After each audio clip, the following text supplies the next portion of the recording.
Buenos y santos días, República Dominicana. Muy buenos días a todos ustedes que de lunes a viernes nos sintonizan a través de Telemicro Internacional, Telemicro Canal 5 y además por todas las redes sociales. Bienvenidos sean todos ustedes a Matinal. Hoy 14 de febrero del año 2022. Hoy es el día en que está establecido desde hace muchísimos años, que es el Día del Amor y de la Amistad. Creo que el Día del Amor y de la Amistad tiene que ser todos los días del año, porque así es la convivencia de la humanidad. Siempre dar amor, siempre brindar amistad, siempre brindar, ser solidario y además, bueno, llevarse bien con todo el mundo. Bienvenidos y muchas felicidades a todos los dominicanos en esta fecha, en especial a mis compañeros Laura Castellanos, Percio Maldonado, Alberto Caminero, un servidor. ¿Qué tal? Buenos días. Sí, Buenos días. bueno, felicidades para ambos. Un abrazo para ambos. Los hombres felizmente enamorados. Sí, no hay que estar enamorado contento. siempre, de la vida y de todo. No lo arreglen, ¿no? Oye, ay. Bueno, eso queda grabado. Exacto. Usted responderá eso por queda sus registrado. actos. Sí. Y mire, a propósito del Día del Amor y la Amistad, que hay una buena noticia, ¿verdad? Y que concluye el 31 de marzo del 2022, que es la temporada de las ballenas jorobadas en Samaná, que ha tenido una gran afluencia de gente. Dice que hasta ahora van 35.685 personas que han visitado las ballenas. Parece que está fluyendo mucha gente hacia las terrenas, por ahí, por Samaná, esa zona. Y bueno, eso también anima el turismo, ¿verdad? Sí, se está incrementando el turismo. Pero estamos en en febrero, ¿no? A Sí. 14 hoy. Es decir, que queda un mes y 15 días más o menos Exactamente. de temporada que se puede ir por ahí a dar una vuelta.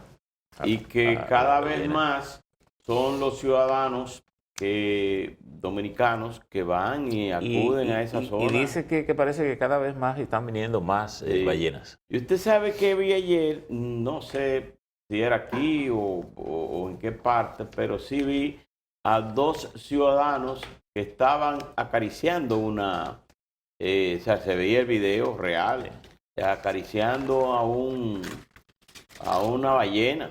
Precisamente ella sacaba el piquito y le daban, seguro que debe ser algunos de los que atienden a estas ballenas, porque hay seguridad y hay para que puedan Sí, hay llegar cierta distancia también que no se permite que se acercarse. permiten. Entonces, Pero yo no sé si las ballenas se dejan tocar tan fácil, porque básicamente el espectáculo de la ballena es Sí. el salto del agua, brinca. saltar, bailar en Porque medio además por lo regular es una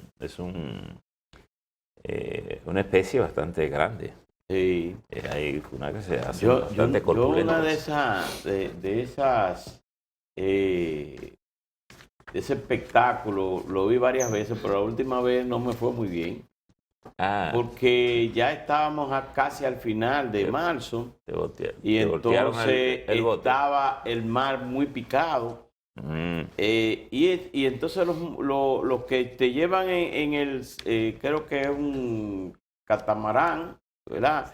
Te llevan hacia Averes y entonces luchaban o trataban de llevar a uno hacia Averes, una de esas ballenas, y en esos movimientos, bueno, pues yo me bajé por la escalera, no de muy buena manera.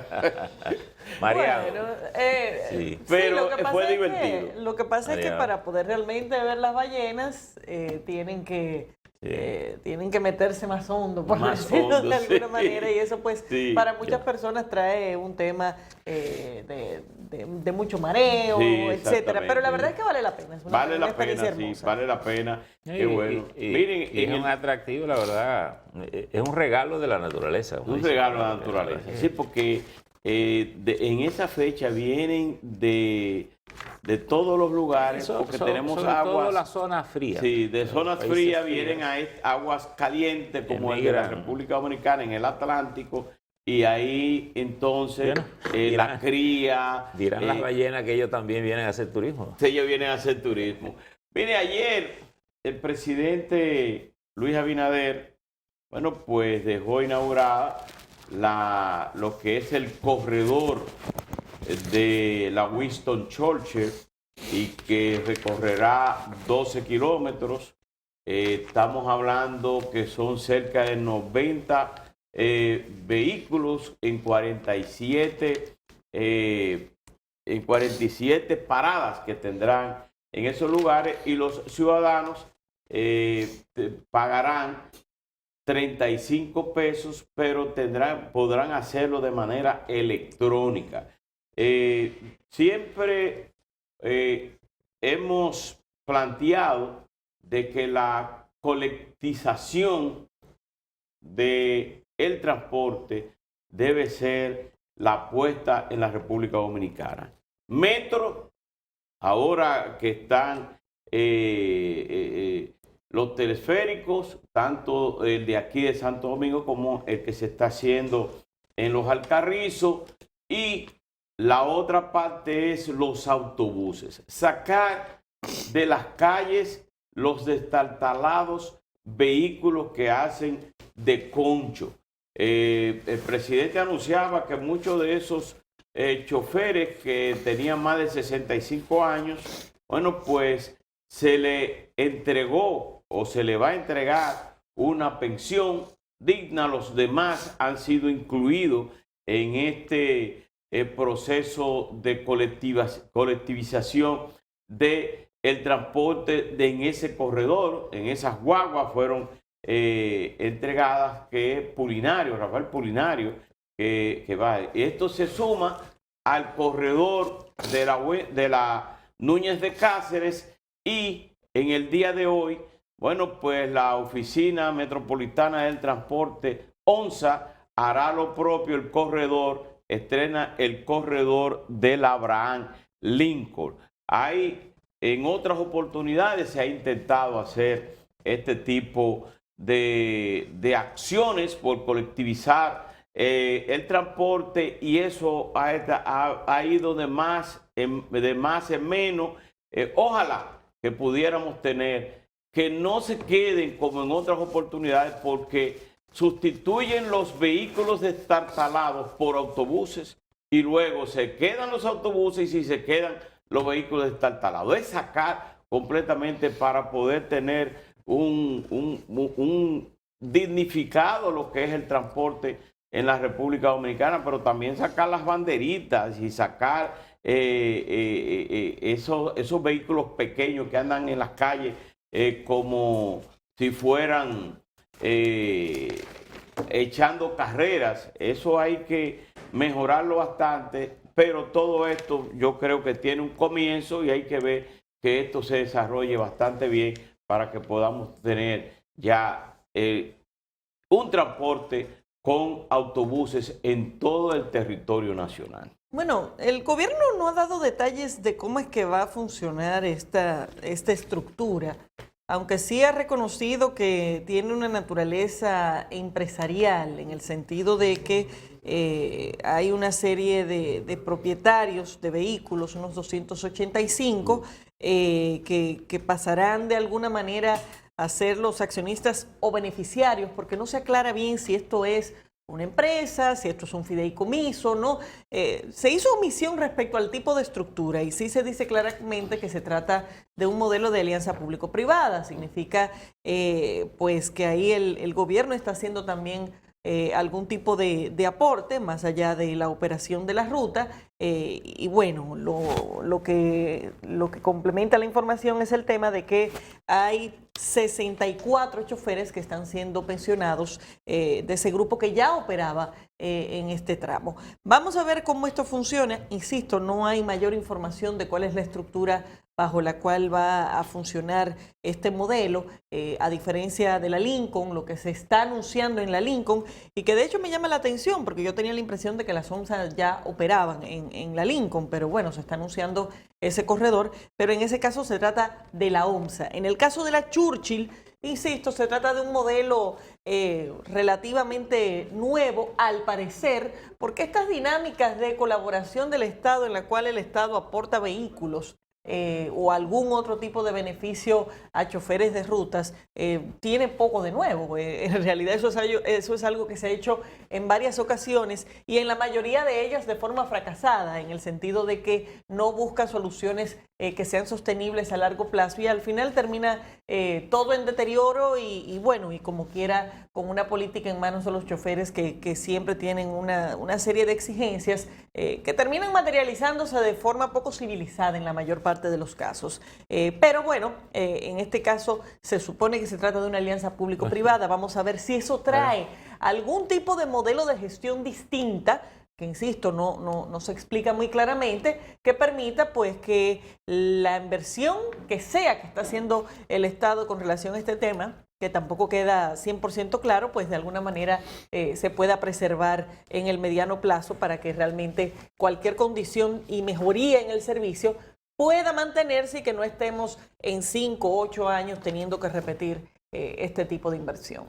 Después de la caída de la dictadura, yo creo que hay que recordar desde los Austin, del Consejo de Estado. Del Consejo de Estado. Después un Nacho Sin, que tenía un sesgo, un perfil revolucionario. Yo recuerdo que en los carros de un Nacho Sin se escapaba a la gente, muchos que iban a las protestas y las cosas, los carros recogían a la gente, para evitar que la policía se lo llevara. Y después el gobierno de don Antonio, que hizo también una trate, creo que fue. Una trate.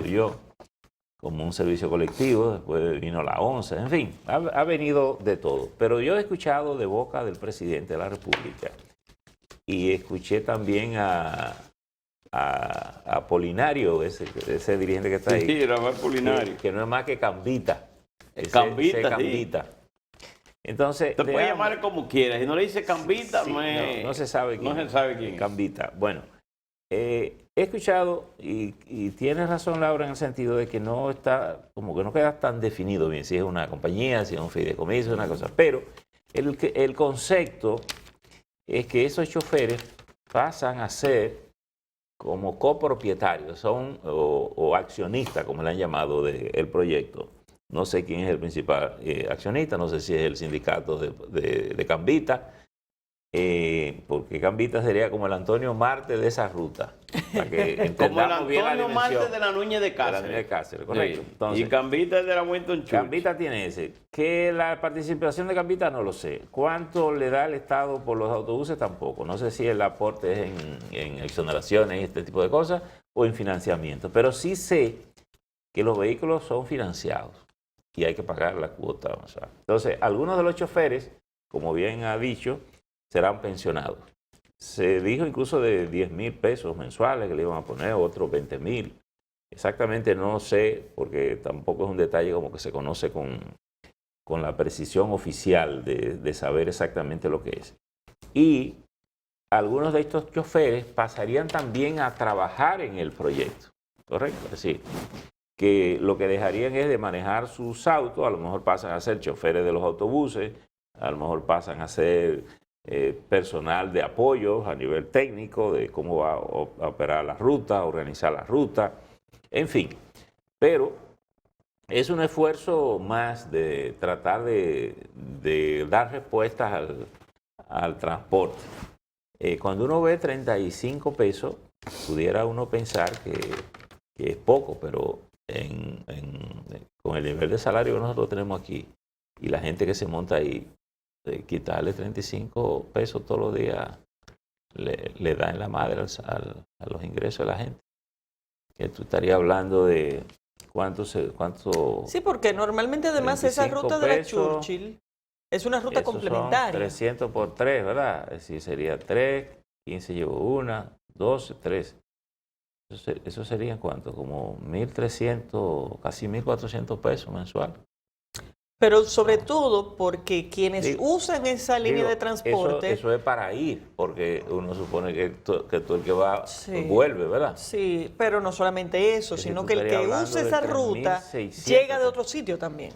Claro, no, exacto, porque por ahí no hay sectores como que, No, como el que aporten. el que vive cerca de la Churchill no usa transporte público. no. Entonces eso es Sí. usuarios que llegan Ese o por va la Kennedy o por a la conectar, 27 ese conecta. y conecta con esta ruta, porque Después- después de todo la Churchill tampoco es una vía tan larga, va de la exacto. Kennedy Dice que son 12 kilómetros. Sí, que es relativamente corta en la ciudad de Santo Domingo. Va de la Kennedy hasta el Malecón, de la 27 hacia abajo cambia de nombre, pero es la misma, Sí, la misma es la ruta. misma vía. Y por lo tanto, pues básicamente tiene acceso por alguno de esos puntos importantes, o Independencia, o 27, o Kennedy. Y bueno, normalmente las personas que llegan a ese punto ya le suman el costo del pasaje para llegar hasta ahí y además pues los 35 pesos pues de poder recorrer la Churchill. Yo creo que es importante y ojalá que en los próximos días eso se pueda profundizar mejor. ¿Cuál es el modelo que se está usando? Exacto. Porque insisto, es importante conocerlo porque si es un modelo para saber si es reproducible. replicable, Exacto. Se puede hacer no solo en otras rutas de la capital, sino en varios puntos del país. Donde Y para asegurarnos de que no tenemos estemos problemas. haciendo exactamente lo mismo que hemos hecho en el pasado, que no ha Exacto. funcionado y que sencillamente lo estamos rebautizando. Lo cual implicaría, bueno, pues que podemos esperar una repetición de los problemas que también se han dado en el pasado con este tema. Que ojalá que no sea el caso. Que no sea el caso. Pero la verdad es que no tenemos el nivel de información preciso para entender claramente cuál va a ser el nivel de involucramiento del Estado para asegurar que se mantengan las condiciones que se supone que es la prioridad para que se haya llegado a esta estructura cualquiera que sea. Y fíjense una cosa, porque nosotros no acabamos a nosotros no se nos acaba de poner el caco grande como país para resolver las cosas. Ocurre que cuando yo he insistido mucho, cuando yo dejé de contar las instituciones que intervenían en el tránsito, yo creo que eran 21, ¿verdad? Y después de esas crearon la OPRE.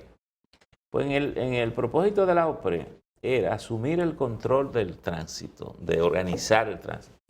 Y a partir de la OPRE, todas esas rutas se iban a crear con los famosos autobuses. ¿Ustedes se acuerdan de esa discusión? De los autobuses que para las rutas, ¿cómo era que le llamaban? Las rutas que eran enlaces. Tú te quedabas en la ruta, tú te quedabas en una parada y con tu misma tarjeta tú podías abordar el autobús y seguías. Sí, que eran las rutas retroalimentadoras. Retroalimentadoras o algo así. Alimentadoras o de contacto, que salían, no sé. Salían del metro y ahí pero fíjate que se ya, iban una guagua. ya hemos establecido dos afuera de la OPRE. Imagino que la OPRE no tiene nada que ver con esto. Entonces, qué sé yo, es decir, no acabamos de continuar con los proyectos, las inversiones que hace el Estado para siempre vivir haciendo cosas conexas. Porque todo esto sería fantástico si tú lo tienes dentro de una planificación y que tú sepas incluso hasta el costo en que hace sostenible el proyecto. Porque si, y bien, yo creo que tú señalabas un punto importante, ¿quién aporta a los pasajeros de la Winston Churchill? Bueno, a lo mejor lo aporta una ruta de metro. ¿Qué pasó? Gente que viene de Villamella, gente que viene de Santo Domingo Este, gente que viene de otro lado y necesita esa ruta, bueno, baja con su tarjeta o él se monta y continúa y completa su ruta.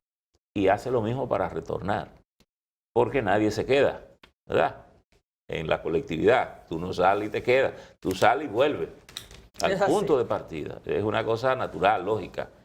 Pero bueno, ojalá opere y ojalá se conozca el gobierno de los detalles para que se pueda evaluar efectivamente los efectos positivos de esta ruta, porque pudiera quedarse como un atractivo para los sindicatos, para la gente, que es lo que ha pasado siempre, pero tú no tienes una solución colectiva para el transporte. Es que hay que buscar una solución. Y obviamente, y tú mencionabas lo de los carritos. Bueno, cada vez que se queda un carrito es porque se necesita ahí, algo se necesita. Lo que hacen los carritos normalmente cuando tú le haces esto es que se van a otra zona donde no existe servicio y se generan nuevas rutas.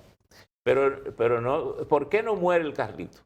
No es porque él tiene como el gato 7 vidas, es porque en otros sitios se necesita porque no hay el servicio. Y eso que estaban, esos carritos que están ahí, algunos de los pensionados, porque un hombre de 65 años puede trabajar. Claro. Y si él dice, tengo mi pensión y a lo mejor me queda mi carrito viejo, bueno, pero déjame coger de los acarrizos para puentes que yo cuando. Y ahí genera él una ruta nueva. Y genera un servicio que se necesita. Y él responde a una necesidad. Por ejemplo, los motoconchos, ¿cómo surgen? De la ausencia de ruta de transporte. Un tipo que de pronto te monta, te lleva rápido además, porque el motor es más ágil, Sí. evita los tapones, se mete y te lleva. Pero por lo regular comenzó siendo, no contra los tapones, comenzó siendo en puntos donde no había transporte público, ni de carro, ni de autobús. Bueno. Pero bueno. En el día de hoy es otro tema en el que se inicia la vacunación en niños de 5 a 11 años en todo el país. Estamos hablando que son 122 distritos educativos del Ministerio de Educación y 18 regionales. Dice que más de 1 millón de niños. Más de 1 millón, sí, va 1.500.000. Se trata de que se distribuyó un formulario para que los padres en esos centros educativos autoricen la vacunación de sus hijos de 5 a 11 años, pero aquellos que no se vacunen, de acuerdo a la resolución de salud pública, como un acuerdo con el Ministerio de Educación, esas personas de 5 a 11 años no tendrán que presentar PCR, ni tampoco se le va a decir que no vayan a las escuelas. Lo que ahora, sí van a recibir PCR son aquellos de 12 años en adelante. Y pregunto lo siguiente, el papá que no firma, no pasa nada. No pasa nada. ¿Verdad? No. No pasa nada.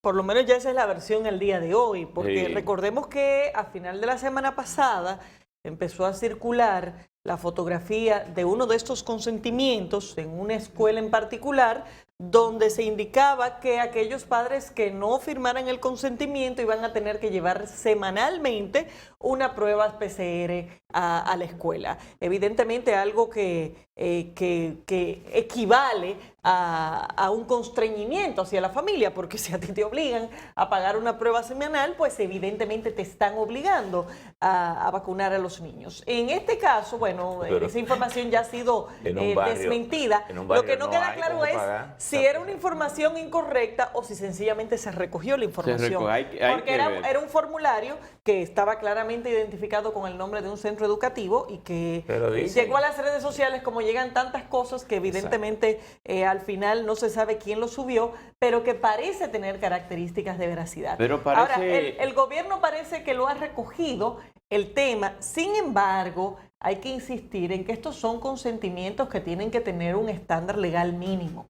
Ese consentimiento que estaba circulando con una rayita y que no tiene ni siquiera el nombre del padre, el nombre del menor, cédula del padre o del tutor o la madre, son consentimientos muy precarios en sentido general. O sea que si tú coges y llevas ese consentimiento con un garabato, ahí no hay un nombre, ahí no hay una cédula, ahí no hay un nombre de un menor de edad con el que se pueda vincular ese proceso. Así que independientemente de que lo que tiene que ver con las pruebas ha sido cambiado o desmentido, cualquiera que sea el caso, hay que tener en cuenta que el consentimiento debería tener un mínimo de características legales para que pueda ser realmente funcional. Yo estoy de acuerdo contigo, Laura, que no puede ser una cosa así. Ahora yo me pregunto, a estas alturas, el Ministerio de Educación o el Ministerio de Salud Pública podrá presentar un documento, porque las redes sociales suben muchos fake news, pero también hay muchas informaciones importantísimas y necesarias. Sí, por ahí pero llevar algo se le que no cuelan tenga... muchas cosas a los gobiernos también. Sí, pero no creo que a estas alturas pueda ocurrir. Lo que sí es seguro... Pues mire, yo no estoy tan segura. No. Yo te voy a decir una cosa. Pero yo no le tengo tanta fe. Pero más ocurre en los gobiernos la metida en pata. Sí, bueno, yo a estas alturas no lo creo. A estas alturas Pero que tú deberías saber. hay de todo en las viñas del en Señor. el ámbito educativo que ha permanecido en una situación particularmente descontrolada desde ese punto de vista, pues no me extrañaría que ese sea el caso. Pero estamos hablando de un tema delicado, importante desde el punto de vista legal, donde la ausencia de una autorización de este tipo con las características necesarias se puede convertir en un problema o para el centro educativo o para el Ministerio de Educación en sentido general, porque una cosa es la vacunación la va a aplicar el Ministerio de Salud, pero quienes se supone que van a estar gestionando estos consentimientos son las escuelas, por lo tanto, la responsabilidad del consentimiento cae bajo el Ministerio de Educación. Pero es así válida que la preocupación. ojalá que se tome la previsión de que esto sea un consentimiento suficiente y por demás un consentimiento informado, porque no puede ser un asunto de 3 líneas precarios, sin identificación suficiente y sin información frente a los padres, que es lo que se supone que procura este yo tipo de creo que tal vez el punto más delicado aquí, que son niños. Exacto. Y más que el consentimiento, yo diría que lo que tendría que tenerse aquí es la información del estado de salud del niño. Porque un papá está por ignorancia, te firma una cosa y dice, que lo van a vacunar, pero se supone que al niño, el médico debería saber, este niño sufre de algo, tiene algunas algunas cosas, porque son informaciones básicas, y no tú matas a un niño hasta por ignorancia. Ignorancia del papá e ignorancia de las personas que lo están vacunando, que no conocen cuál es el estatus. Mira, al final se está por optando... eso es más delicado. Pero se está optando por la vacunación con Sinovac, que hasta el momento ha reportado menos efectos secundarios que la Pfizer. Pero igual con las características del gobierno chino de ser muy opaco con este tipo de informaciones. O sea que, aunque en sentido general se trata del método tradicional de formulación de vacunaciones, igual no hay mayor información sobre los efectos secundarios, cosa que sí ha salido a relucir con más fuerza en el caso de la Pfizer. ¿Qué le van a poner los niños? Coronavac de Sinovac. Pero hay unas medicinas para niños que han venido, le van a poner una cantidad. No, hay una nueva que ha llegado, porque ellos hablan de Coronavac, que es de Sinovac. No, es lo mismo. Es lo mismo. Pero porque se dijo en principio que iban a cambiar la vacuna, ponerle una porción de dosis. Hablaron de que iba a ser una dosis reducida en su momento, pero eso no se ha vuelto a repetir y no ha sido aclarado. Bueno, los estudiantes, los niños, ¿verdad?, de 5 a 11 años, serán vacunados en las escuelas. No estará disponible en los centros de vacunaciones normales, tienen que ser en las escuelas. En cuanto a los niños de 12 años en adelante, sí es regular que está señalando esta resolución de salud pública de que aquellos estudiantes que tienen 12 años en adelante que no se vacunen tendrán que presentar una PCR en las escuelas. Aquí se ponían la vacuna en las escuelas. Sí. Incluso en los campos. No, es la mejor medida para inocular, y debe de también incluirse ya a los profesores, que hay muchísimos que no se han vacunado. Como yo oigo decir, y en el área administrativa. Es como yo oigo a veces decir que vamos a meter el deporte en la escuela. Y vamos a reintroducirlo, porque ha estado siempre, pero la democracia lo ha sacado por descuido. Bueno, señores, vamos a hacer una pausa, retornamos en breve.